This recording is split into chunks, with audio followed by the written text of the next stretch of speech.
Good morning and welcome to the last ever edition of the Score podcast.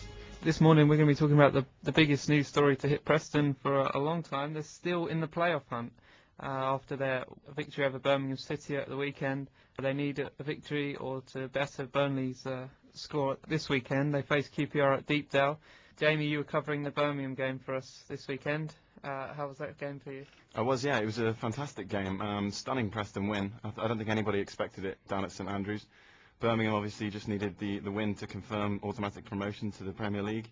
And Preston, their away form this season has been absolutely dire, recording 4 away wins away from Deepdale this year. So things didn't look very hopeful when they headed off down to the Midlands. But I don't know how they did it, but they've come up with 2 phenomenal goals.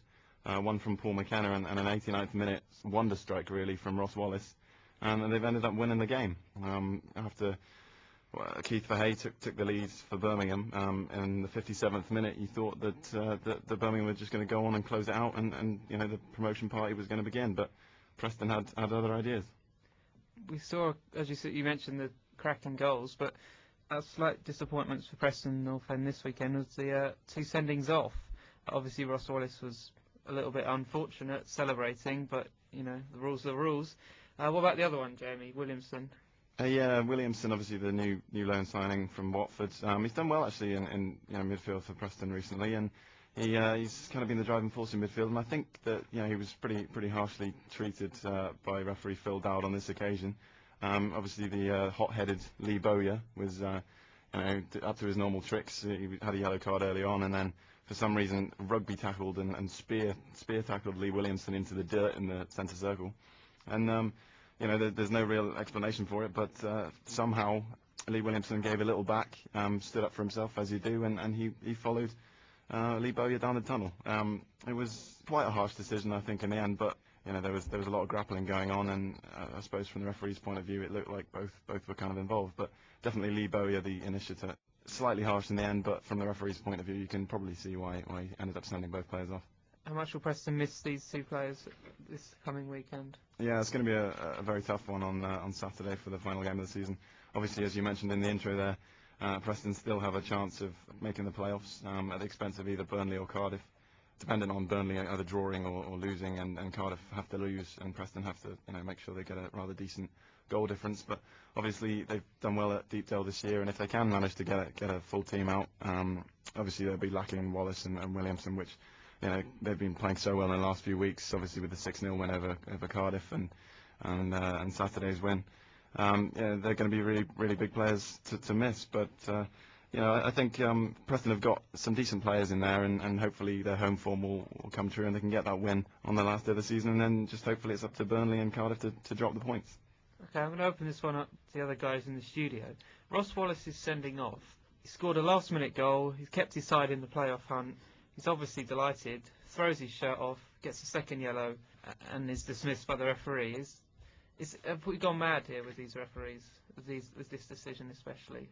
I don't think the referee's got any choice but to send him off, with them being the rules.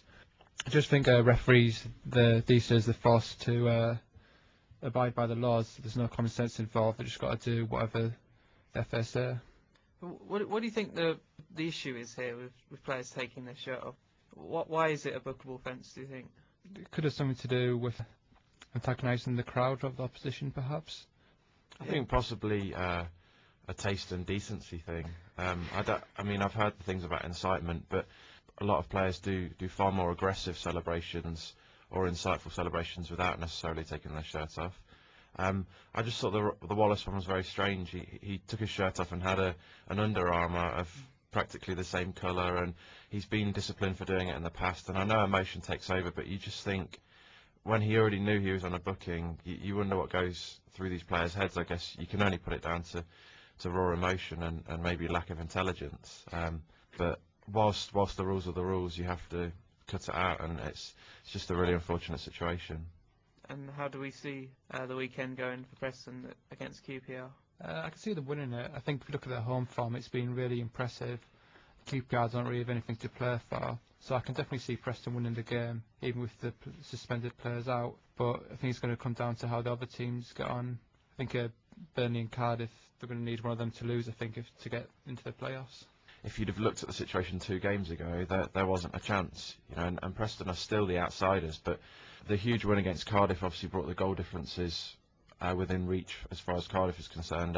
It may be unlikely that Burnley or Cardiff will lose, coupled with a Preston win, but it's no more unlikely than the results in the last 2 games. So I think it's still certainly a long shot, but whilst there's hope, that they have to go out and do a job with the 11 players they can put out. So it's certainly not beyond the realms of possibility. Okay, well, we heard from Alan Irvine after the game. He's still talking down his side's chances of promotion, as we've seen throughout the whole season. How do you think that affects the mindset of the players to hear their manager talking down promotion even at this late stage? I personally think what he says to the press and what he says to the players might be slightly different. He's obviously trying to dampen expectations amongst the fans. I mean, it almost doesn't need to be said at this stage. Everyone knows it's a long shot. Everyone knows it's going to take multiple results going their way. But I think within the dressing room, they'll look back on whatever happens. They've had a successful season and something to be proud of. And I think the players will go out believing they have a chance, and it almost takes the pressure off to know it's out of their hands, so they can go out, get a win against QPR, and then they can't control other things, so they've just got to hope it goes their way. But I think within the dressing room that there'll be belief that they can still scrape in. If Preston do make the playoffs and do get promoted, it'll be the first time that they return to top flight football since sort of the 60s. Pass this one back to you, Jamie. How much of an achievement would that be for the club this season? Oh, it would be a massive achievement. Obviously, Irvin is the first person to say that Preston haven't got the biggest resources, and they haven't got much money.